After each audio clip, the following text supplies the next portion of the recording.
Assalamualaikum warahmatullahi wabarakatuh. Ya, menurut agama itu batu tulis itu berkaitan dengan peninggalan sejarah zaman Hindu, Prabu Siliwangi di zaman Pajajaran. Hmm. Nah, menurut agama seperti apa? Ya, berarti bentuknya adalah warisan budaya. Nah, berkaitan dengan penjaganya beliau, yakni Khodam Macan, yaitu menurut keyakinan dalam agama itu tetap aja jin. Hmm. Khodamnya sifatnya jin, gitulah. Hmm. Begitu kira-kira maksudnya. Hmm. Terus dan juga dari batu tersebut masyarakat banyak yang meyakini katanya yang bisa yang berdoa sampai tangannya menyentuh batu dan pokoknya ada ritual menyentuh batu katanya bisa doanya terkabul. Itu Mengabulkan gimana hajat Ustaz? ya. Apakah emang sudut pandangnya dari masyarakat sendiri apa emang dari dulunya seperti itu atau seperti apa? Seperti apa? Baik. Menurut pandangan agama, apakah tempat-tempat bersejarah atau tempat sesuatu itu dapat mengabulkan doa atau menjadi jembatan menjadi doa? Ada juga, tapi kalau menurut pandangan agama, tempat terbaik untuk berdoa adalah salah satunya makam wali Allah. Kenapa? Karena makam wali Allah itu adalah rodoh min riyadul jannah, taman-taman surga. Lalu apakah batu tulis mampu mengabulkan? Kalau kita meyakini batu tulisnya mampu mengabulkan doa, maka kita menjadi musyrik. Kira-kira begitu. Studi. Berarti istilahnya kalau gitu istilahnya cuma nggak boleh meyakini Ustaz. Iya, tidak boleh meyakini dalam pandangan agama. Khawatir jadi musyrik. Kita meyakini batunya, akhirnya kepada Allah kita lupa. Seperti Hmm. itu kira-kira. Tapi kalau situs tersebut kan batunya juga udah pak dunia kan hutan Ustaz kepala Betul. situ terus tidak pernah dipindah. Kalau istilahnya kalau orang bilang cuma kan banyak berziarah sih Ustaz. Betul, betul. Itu kalau niatnya pengen gak baik dalam arti meyakini doa itu bisa terkabul ataupun tapi niatnya ziarah nih. Niatnya Itu ziarah. gimana Ustaz? Niatnya ya. Kan ada yang orang berziarah tapi Beda niat gitu beda ya. ini dalam arti kalau misalnya tuh batu ini doanya Akan terkabul seperti ini gitu ya. bukan ke Allah Kepada Allahnya.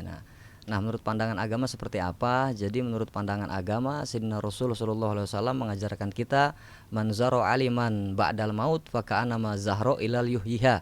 Jadi kita mendatangi orang alim yang sudah wafat, maka sama saja mendatangi dalam keadaan hidup. Nah, sedangkan batu tulis itu sifatnya benda, sifatnya tempat. Apakah mampu mengabulkan sesuatu? Yaitu saya rasa menurut agama itu jauh daripada pengabulan tersebut. Karena pengabulan mutlak milik Allah Subhanahu wa taala. gitu. Seperti itu. Terus dan juga kalau batu tulis tersebut apakah bisa dikatakan dalam arti karena mungkin masa pajajaran Pajajaran, betul. apakah emang kalau sekarang istilahnya ada penunggunya atau emang itu hanya cerita masa kerajaan atau seperti apa Ustaz? Ya. Apakah batu tulis itu ada penunggunya? Karena berkaitan dengan sejarah zaman dulu ya, zaman Pajajaran. Kalau diyakini seperti itu bisa saja terjadi. Tapi bagi sekarang kita umat muslim khususnya tidak boleh meyakini sesuatu itu ada penunggunya. Gitulah kira-kira Mas Udi. Terus kalau penunggunya kalau ada penunggunya itu istilahnya dari sisi apa Ustaz? Mungkin tempatnya karena angker ataupun jalan di ngajin atau apa Ustaz? Nah, kenapa tempat-tempat itu bisa menimbulkan jin atau menjadi ditunggui oleh makhluk halus lah ya? Karena tempat itu biasanya jarang ada zikrullah, jarang ada sholawat, dan jarang digunakan untuk tempat-tempat kebaikan. Bisa jadi tempat itu menjadi banyaknya jin karena digunakan untuk sesembahan kepada selain Allah. Contohnya dia musyrik, dia meminta kepada tempat, kepada jin, maka jangan heran tempat itu akan diisi oleh banyaknya jin yang jauh dari Allah Subhanahu wa taala. Gitu kira-kira. Dari tempat beda kan Ustaz? Tempat angker sama tempat kayak Sejarah. sejarah itu. Betul. Bedanya apa Ustaz? Kalau mungkin kalau angker mungkin istilahnya kalau kata masyarakat banyak kuntilanak atau Betul, jin ya. Betul. Kalau sejarah mungkin lebih ke apa kan Nah, sama-sama ada jinnya juga. betul. Apa bedanya ya? Nah, Bedanya tempat angker dan tempat sejarah. Kalau tempat angker memang tidak pernah atau jarang dihuni oleh manusia. Kalau tempat sejarah kenapa banyak jinnya? Tempat itu adalah warisan dari sohibul sejarah atau yang punya sejarah. Tergantung pencipta sejarahnya siapa. Contohnya Hajar Aswad, yakni di Ka'bah. Itu peninggalan Sayyidina Rasul, berarti tempatnya mengandung keberkahan.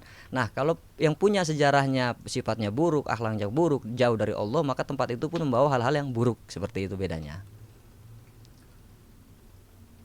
itu beda gue bisa.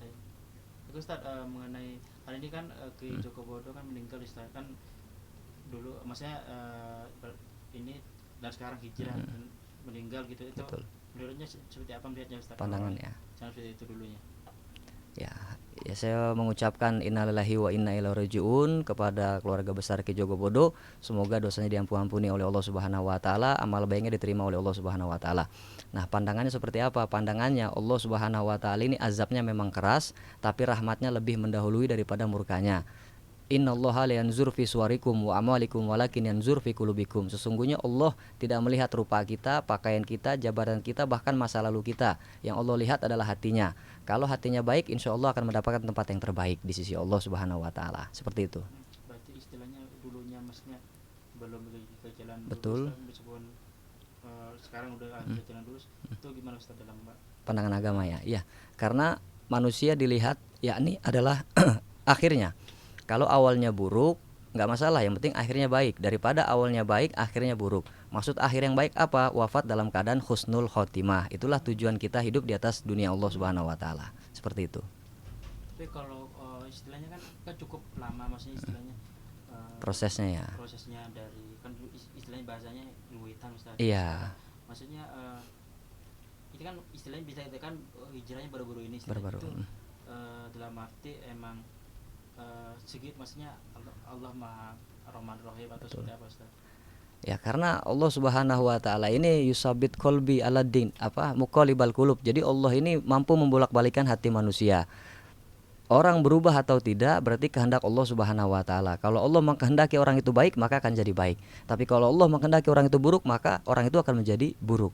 Seperti itu.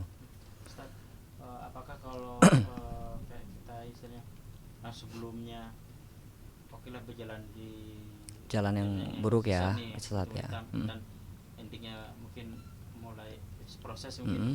Apakah itu kalau mau dicontohkan dituduhkan sama orang-orang lain itu gimana Ustaz? Ya udahlah ke niat jahat dulu di awal, endingnya nanti endingnya baru baik gitu ya. Apakah tidak salah niat Ustaz atau sudah apa? Oh, salah. Jadi nggak boleh manusia itu maksudnya berbuat buruk saja nanti tobatnya setelah tua atau setelah akhir lah, itu nggak boleh. Menurut agama itu tidak, Allah tidak mengajarkan sebagaimana firman-Nya, waman yudlil falan tajidalahu waliyan mursidan. Jadi kalau kita enggak ketemu petunjuk dari Allah, kita akan tersesat. Oleh karenanya kita harus minta petunjuk kepada Allah untuk menemui wali mursyid. Insya Allah wali mursyid akan membimbing kita dunia akhirat menuju keridhaan Allah Subhanahu wa taala. Jadi kita tidak boleh di awalnya buruk dulu, nanti di akhirnya baik, nggak boleh. Kita harus dari awal baik dan minta wafat dalam keadaan husnul khotimah. Nah, itu yang terbaik bagi kita, insya Allah. Apakah kalau ilmu kan ilmu cukup kuat ya? Betul, betul. Mungkin itu istilahnya ilham bisa datang dari, meskipun dia dulunya kuat banget di ilmu hitam, apa bisa datang ke orang tersebut atau seperti apa? Ilmu hitamnya? Hidayahnya ya. Nah, untuk bicara hidayah itu adalah kehendak Allah, milik Allah. Tapi kita sebagai manusia wajib mencari sebab hidayah tersebut. Sebagaimana firman Allah, ya ayyuhalladzina amanu ittaqullaha wabtagu ilahil wasilah. Wahai orang-orang yang beriman, bertakwalah kamu kepada Allah dan carilah perantara, carilah sarana, carilah jembatan untuk menuju Allah. Nah, jadi kita harus mencari sumber hidayah tersebut. Siapa sumber hidayah tersebut? Bisa dengan Quran, dengan orang soleh, dengan orang alim, dengan para ulama, itu sumber hidayah. Jadi hidayah mutlak milik Allah, nggak bisa manusia berikan hidayah. Sebagaimana Rasulullah tidak bisa memberikan hidayah kepada keluarganya. Siapa keluarganya? Abu Jahal dan Abu Lahab. Seperti itu.